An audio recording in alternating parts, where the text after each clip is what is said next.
little bit of background last week. I think it was last week. I got a call from Joe and requesting a presentation on how the wildfire management community uses data and what our data needs are, data gaps, that sort of thing. That was mentioned by Peter just a minute ago. And I think that was on a Tuesday, so I told him we'd bring that up in the wildfire collaboration team meeting, which was on Thursday.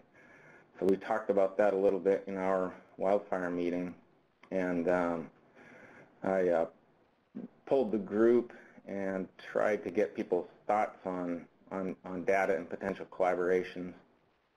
So it's been sort of short notice between last Thursday and this Thursday.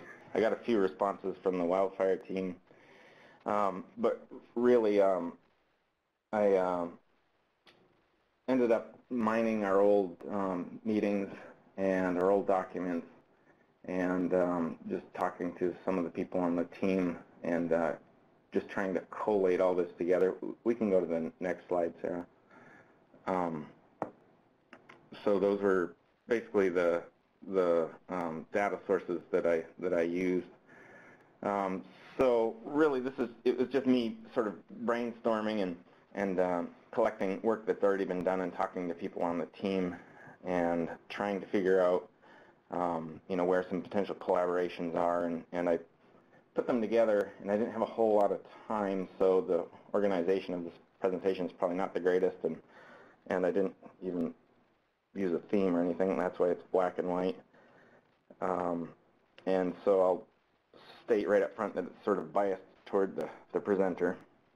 But really, I guess what I had in mind was to throw out a whole bunch of ways that people in fire management use data, and then, hoping that the data management team could sort of pick out, where there might be some potential collaboration. So I really wanted this to be more of a discussion. So that last bullet there, please interrupt if you think that there might be a potential for collaboration. Next slide, please. So again, one of the sources that I looked at was our milestones, and we have this one to identify existing knowledge and quality of data on fire frequency, extent, and severity in the Arctic. And so this was a few years back. We put together a document list of data and resources for fire frequency, extent, and severity.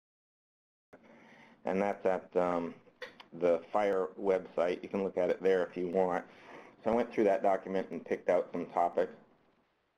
Next slide, please.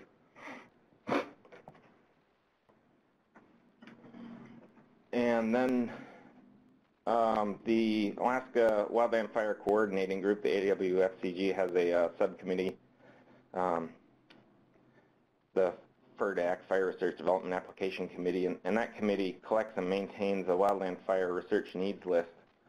And so, and they poll the fire management community every couple of years on topics that need to be researched. And so it's a great way to sort of focus our energies where they're needed. And I went through that list and pulled out some data topics as well. Next slide, please. And then the last source, I guess, was our collaboration team members themselves. Next slide. So I'll just delve into it. Some remote sensing topics. One of the big topics that fire can use right now is remote sensing of soil moisture. And this is sort of an area that's been evolving. There was recently the SMAP satellite went up, soil moisture active passive, but the active sensor failed. And so we're still trying to get soil moisture from space, basically, but we've been hampered in that effort. So that's one thing that would make our lives a whole lot easier, because we send people out to collect dust samples on the ground, and they have to be run through the drying oven, and it's time consuming, and it's also very it is specific to one point on the landscape, whereas a map of Alaska would be great. Then we would know where fire potential is the greatest. I'm going to take you up, Eric, on your invitation to interrupt here, and Sure. just maybe we can file this maybe for after you're finished. But I would be very interested in following up on the SMAP component or aspect in that I'm actually with NSIDC, National Snow and Ice Data Center, and we're a NASA DAC, and so we're the stewards of at least part of that archive, if not the entire. It's not my area. But I know we have technology being developed to make it available and so on. And Peter Griffith, who's with NASA, who's also on the line, may have some other thoughts. But I definitely see that as a good potential connection and at minimum finding out your requirements, because I think there's some aspects of it that have been developed, but it's a pretty agile process, I think. Okay. Well, that's pretty good batting average on the first bullet that we. Can I just jump in here too? Yeah. There's Laura Bugo Chavez at Michigan Tech just got a proposal funded to look at SMAP for specifically this problem. So that'll be another piece of the puzzle. Great. Okay. Yeah, I think Randy might have mentioned that. But. Okay, and then, another area that's come up, my involvement with resource management planning is mapping of, specific vegetation types, and in particular, forage lichens, so caribou forage on lichens there, and we need to know where they are so that we can manage fire in those areas. That's another area that we have a data need. Fire severity mapping. So severity is basically just a relative measure of change. So it's not fire intensity, it's measure of change. And in Alaska, we generally consider it to be consumption of the organic soil layer, but it could also be something like tree mortality. And we've had a fairly long history of mapping fire severity using the normalized burn ratio and the composite burn index, but that can always get better. And then heat detection, so that's MODIS, and we're mostly using VIIRS right now, and that measures the heat coming off the earth. And people are using that in interesting ways. It seems like the dispatchers are sort of glommed onto that, the MODIS and VIIRS now, just to discover fires in the tundra, whereas before, we relied on aircraft for the most part, and many tundra fires, at least on the North Slope, went undetected because there was no aircraft to detect them. But now that we have these technologies, we can actually find them remotely.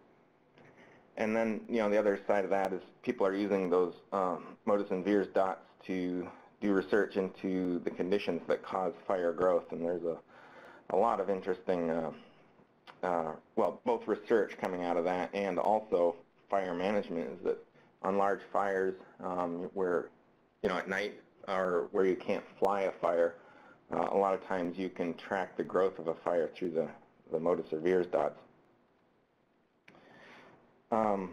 LIDAR is another area that could be useful for, has been used to measure soil subsidence through thermokarst, but it can also be used for canopy fuel measurements. Canopy fuel measuring by hand is incredibly laborious. So we, if you could have a canopy bulk density or canopy base height measurement for each pixel on the landscape, that would be incredibly useful. Next slide, please. Let's see, consistent Alaska-wide vegetation and fuels mapping. We have land fire, but it suffers from some cross-jurisdictional issues. Basically, the vegetation is sampled in different ways by different groups for different purposes, so stitching all that together into something consistent is another need. And we in fire are generally not as picky about it as vegetation specialists, for example, because fuels are lumpier, meaning sedges and grasses. We don't care to distinguish between sedges and grasses to us it's just a grass fuel model. So that's another area. Next slide, please.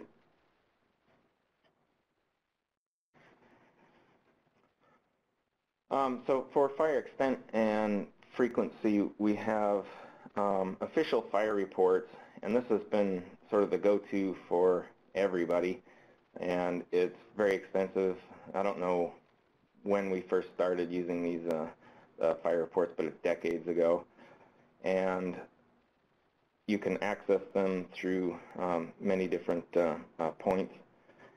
And you can't consider these official reports as incredibly accurate if you're thinking about or looking into a fire from the 60s, say. You know, the perimeter map is going to be just a circle at times. A lot of times the point on the landscape is not even accurate. So this the data reporting gets better through time, and it was originally designed around fire suppression, so a lot of the data fields in those reports are really geared towards suppression and fields that we're just not that interested in these days, owing to we don't suppress every fire anymore. We have prescribed fire, which went to wildland fire use, and now we're just fire. Meaning, you know, before we had to categorize a fire as prescribed fire or a wildfire, or suppression fire, that is. And these days, you know, we can suppress one side and let the other side burn. There's all sorts of management actions we can do, a whole spectrum. Perimeters were not always mapped, especially for the smaller fires.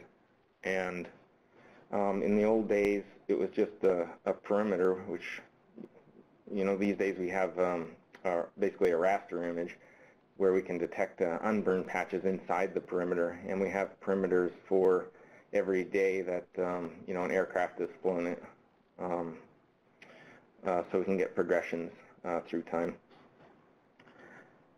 We've talked a little bit about modus and veers, and then, you know, the other thing I discovered is I figured out on the north slope, we were flying up there, and we could figure out from the cotton grass blooms where the fires were from the previous year, and I tried to get those into the official records because I know that researchers wouldn't be interested in that information, but it can't go into those official records because there's no fire number.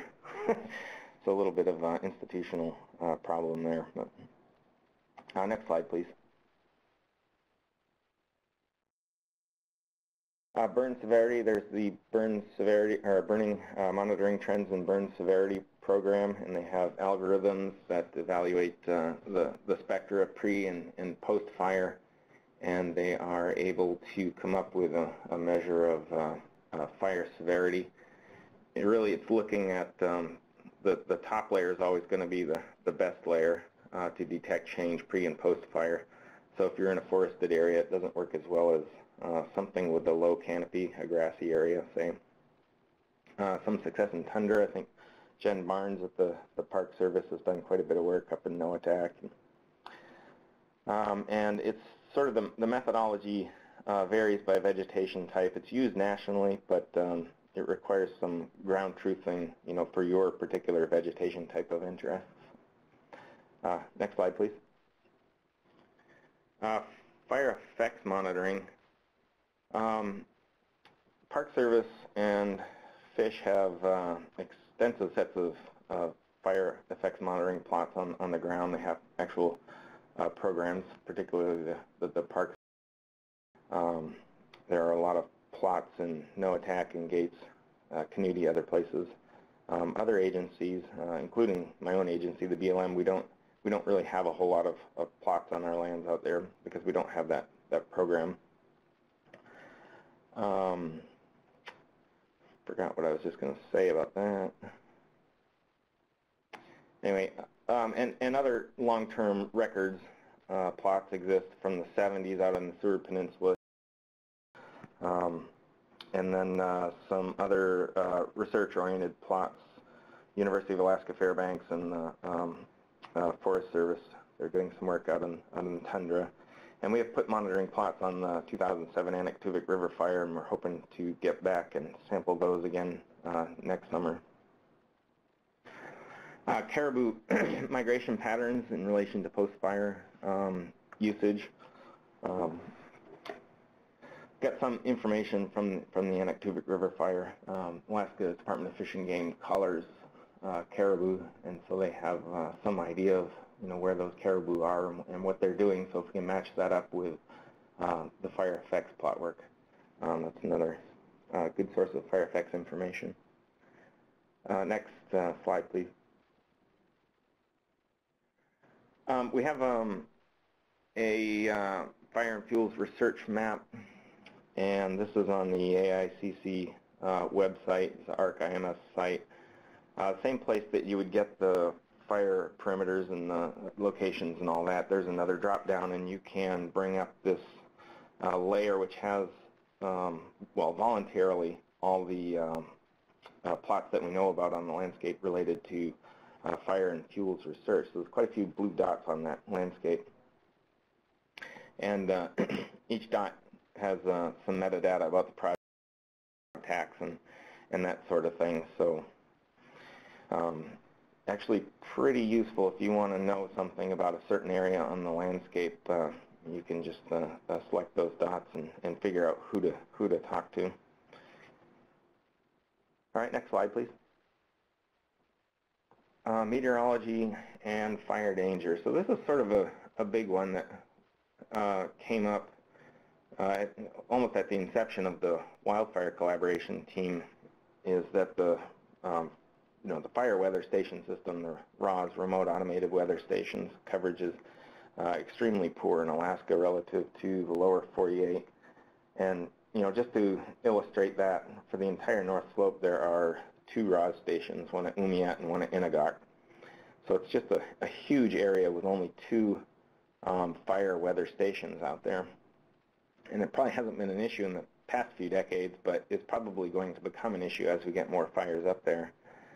So the further away you get from those stations, the less confidence you have in wind, which is incredibly important to fire growth, and knowing where the precipitation is.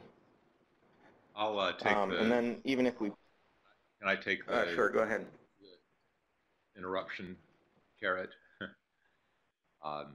So it may not be broadly known yet that NASA, NOAA, National Weather Service, and NSF's U.S. Array, which is a seismic station network that NSF is, their geophysics program is funding to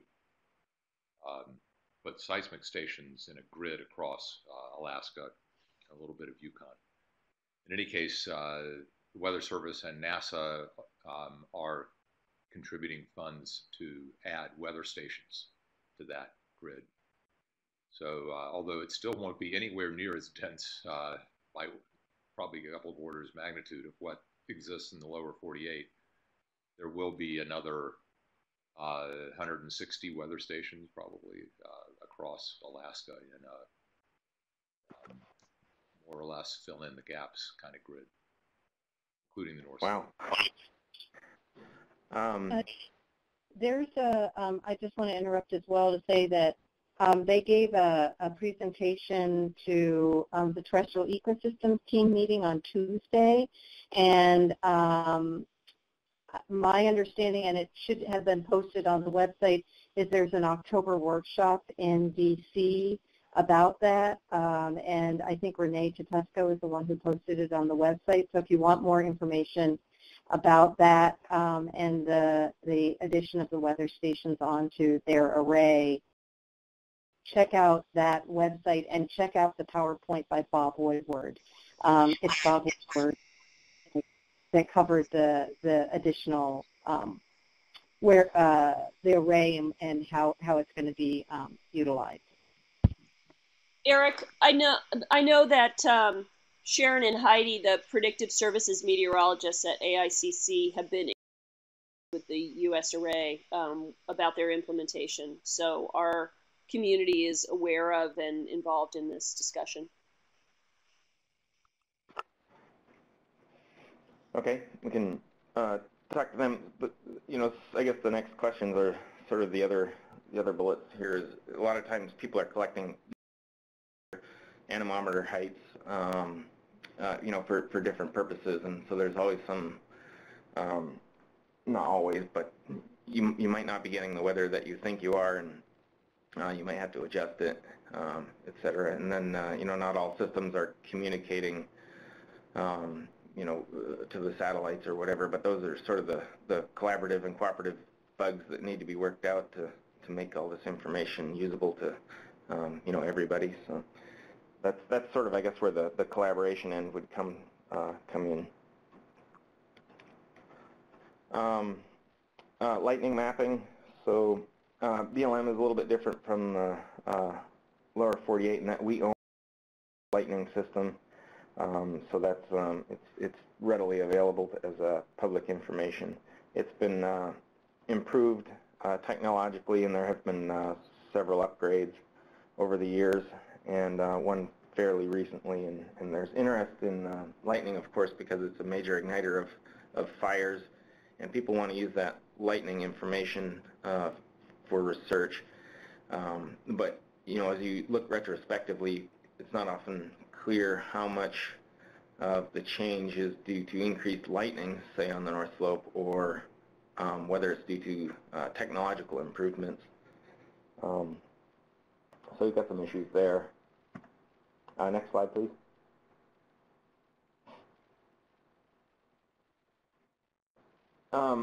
Another improvement is this new MesoWest Alaska site that we just got online, and I think this is well, it's been spearheaded by Zeke Zeal and some others.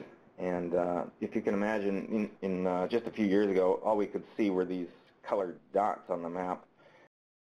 This is a RAWS station, Remote Automated Weather Station, and so we called it the ping pong ball map.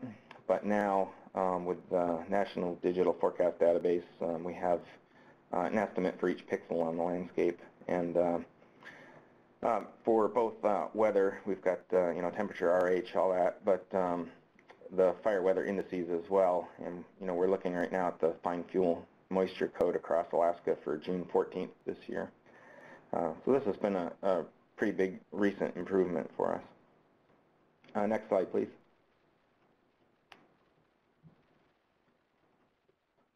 Another recent development, I think 2012, we started connecting with this national fuel moisture database. So it's a storehouse for manually collected fuel moisture information.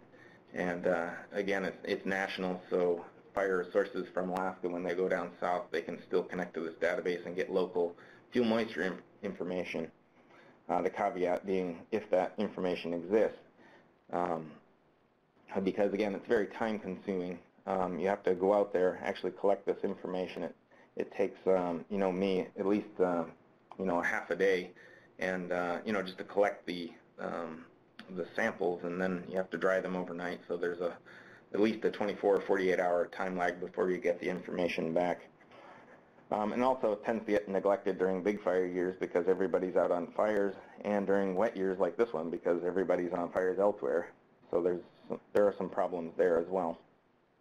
But this information is, when it's there, is very useful because it can be used as inputs to fire behavior models, and it allows you to compare one fire season against another, and sort of track where you are in terms of fire danger.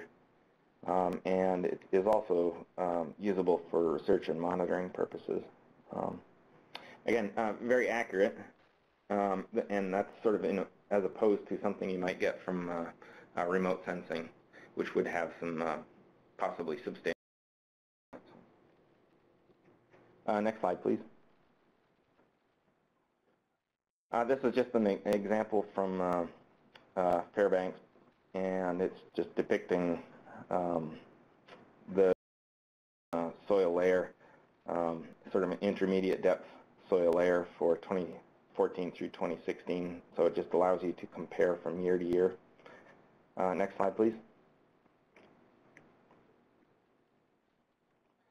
NDVI is out there, and it's basically a greenness map, and I'm sort of just speaking for me, I guess, as my opinion at this point. I don't know that we use it all that much, you know, compared to, say, Montana or someplace where fuels actually cure before the snow flies, and it just seems like in Alaska, green grass goes under the snow. So it might be something that, but I don't think it's widely used. It might be more useful for detecting areas of pathogens, insect outbreaks, and that sort of thing, you know, which might affect which fuel model you would choose to predict fire behavior, or that sort of thing. Next slide, please. Climate change and carbon. Last year, Alaska had a big fire season, and there was a lot of media interest. I got a bunch of calls from newspapers and radio, and they all wanted to know about carbon and how fires are releasing carbon, how much carbon is being released. So there's an immense amount of interest in that, and it is timely. Carbon is linked to the depth of burn, which is a fire severity measure. So as fires become more extensive and more severe, presumably more carbon is lost. And you know, people are in the fire management community are already talking about how we can minimize carbon loss, use our management techniques to minimize that carbon loss. Another climate change issue is the shrubification of tundra. It's fairly well documented that shrubs are becoming taller and more extensive in tundra areas, and that has impacts on albedo and snowmelt and degradation of the soil, thermokarsting, and subsequent impacts to animals, say if forage lichens are hit hard by shrub. Next slide, please.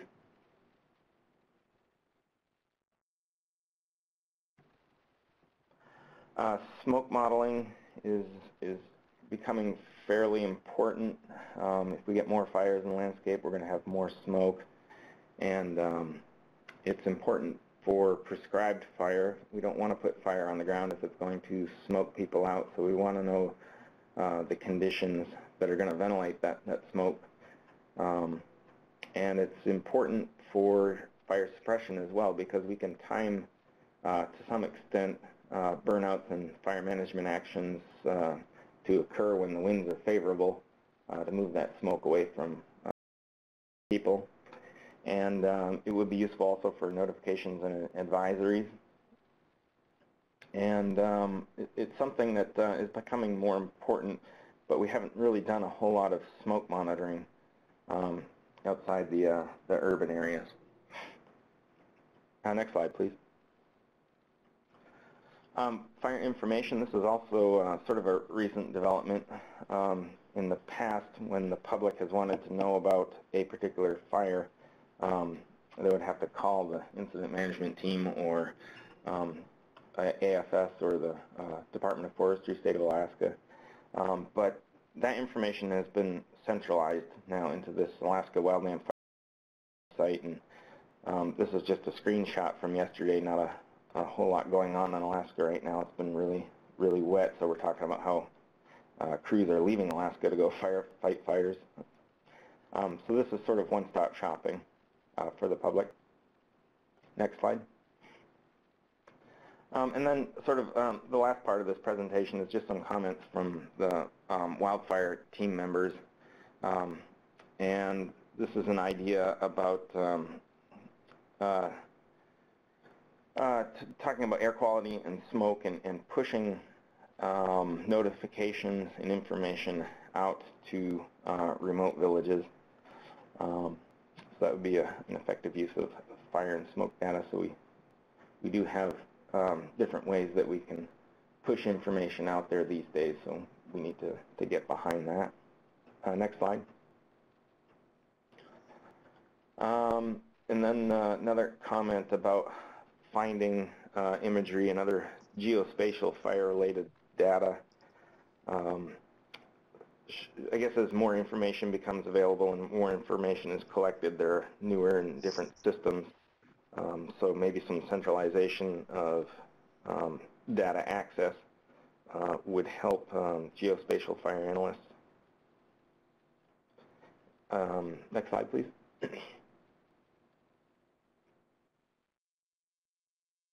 And then Randy's comment here, going back to MODIS and VIIRS and GOES-R. I'm not familiar what that is, but these are apparently fire radiative power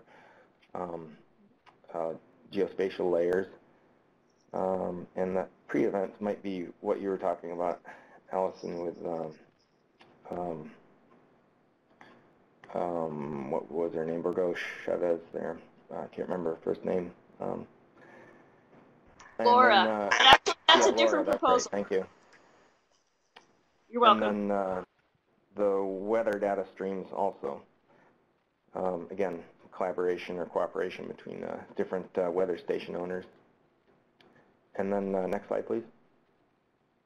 And then sort of this last quote, which Randy had put into one of her presentations, which I think is appropriate. The operational options are still much the same with a few more toys and a lot more data.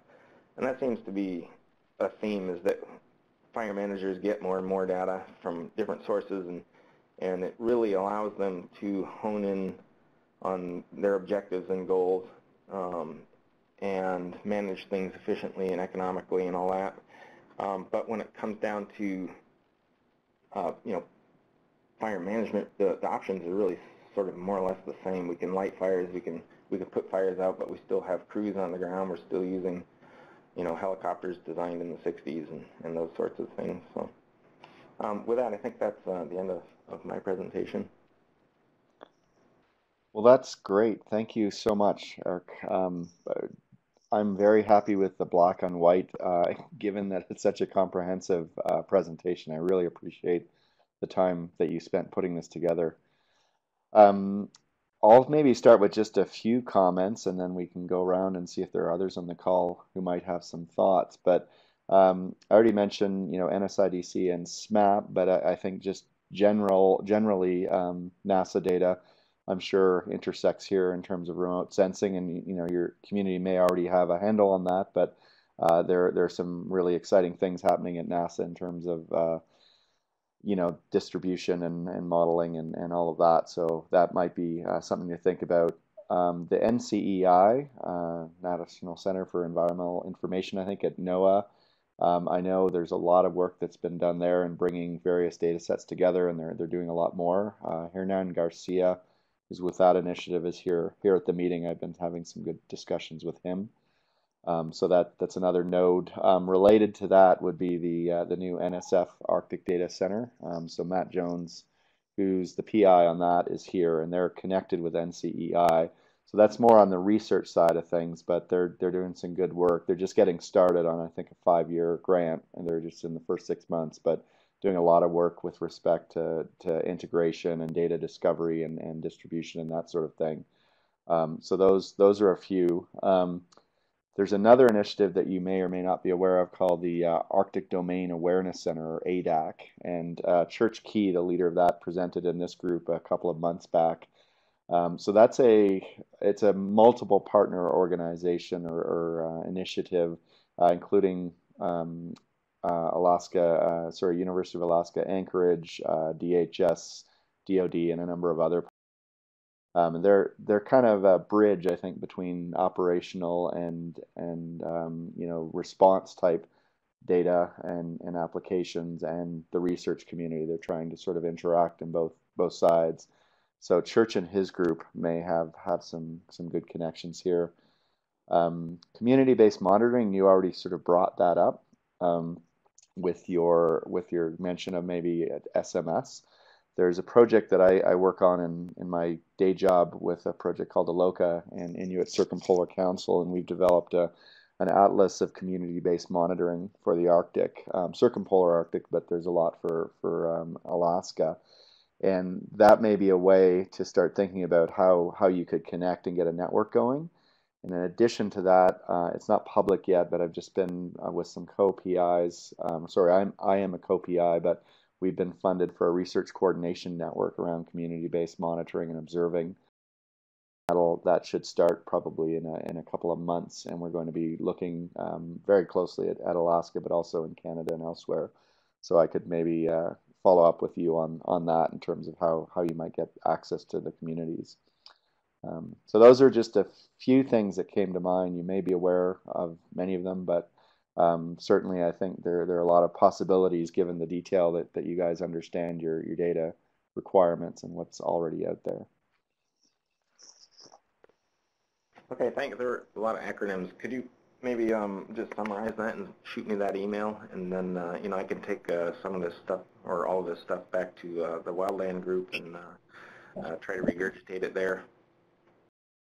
Do a little bit of maybe thinking after this as well, and work with Sarah to come up with a little summary. So what I'd really like to do, so we can open this conversation up to people who aren't on the phone, is Eric, if you don't mind posting your slides, and then Peter, go ahead, and Peter Griffith as well, anybody actually, go ahead and comment on those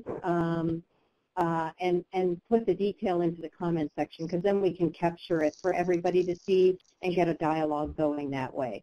Because it does seem to me that there are some things, particularly, for example, with this RCN, that might actually be something that can be tacked onto the work that Alyssa just finished. And I'd hate to lose that conversation by taking it offline into an email, and make sure that everybody has a chance to respond to it.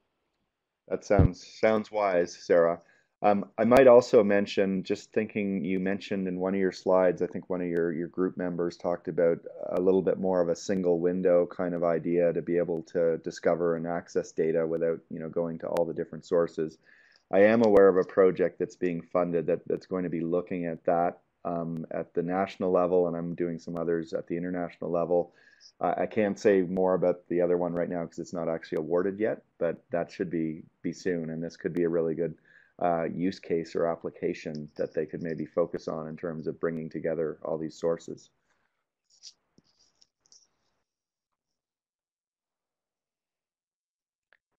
Okay, thanks. Just taking some notes here. I'm going to upload that document right now, Sarah. Sorry, Eric, what was your comment? I was trying to take notes. What was that? Oh, I was just going to upload that document right now while I'm thinking about it. Okay, thank you. Thank you. And I'm going to stop sharing this screen, so you don't have to worry about closing that out. So I note the call has grown. I apologize for hogging the mic there, but I see there are some others on now. So any other comments from the audience on Eric's slides, or thoughts on what you're doing that might relate? This is Peter Griffith. Any chance any of the unidentified people or Liz Hoy from my team? She's actually a participant. Fire. She is at a circumpolar remote sensing dog and pony show in Healy, Alaska right now. This. I think that idea about putting something up for people to put some notes in is good. Allison is well aware that Above project has good intentions, if only partly, well, certainly not realized. We've got some baby steps going forward with some of the organizations, including, workshop that Allison put a note about before.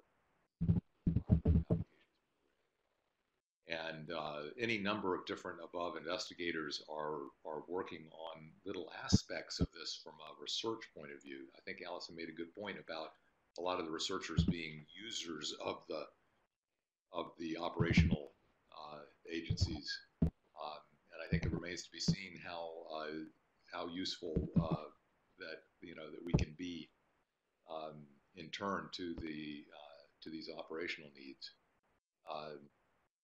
The weather data that we're helping to spread across Alaska is going into Meso-West, so presumably that will show up in that system that Eric showed a piece of.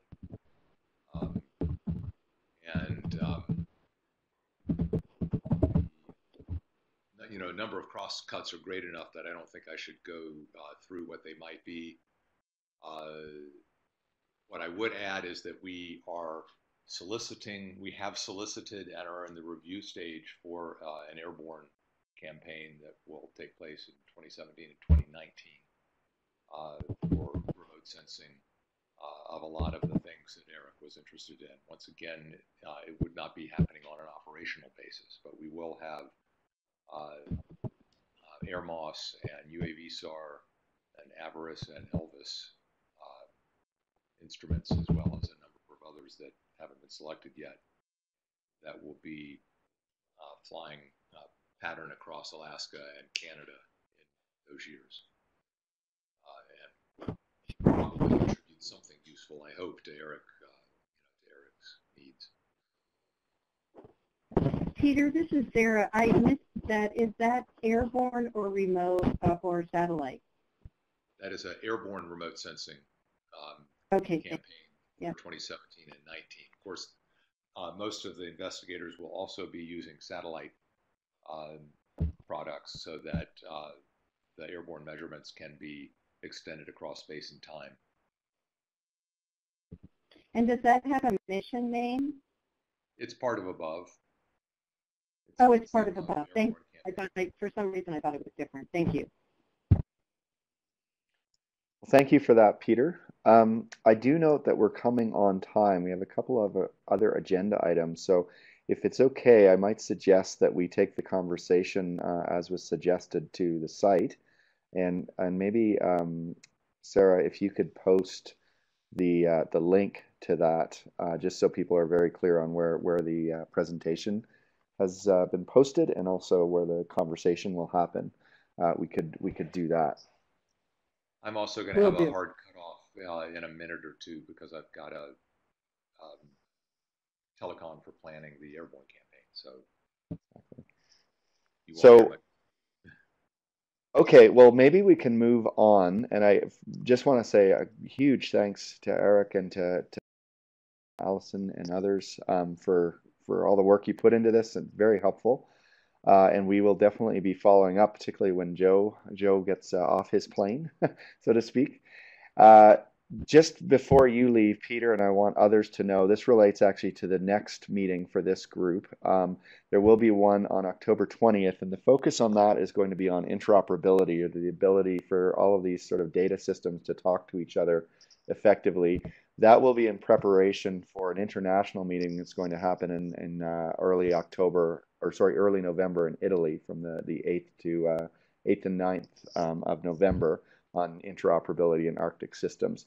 So I encourage you to watch your email, and we'll be promoting what we want to do is have an IARPC meeting that will help to contribute to that international meeting, and also certainly to help us understand our own systems and what we need and what we have.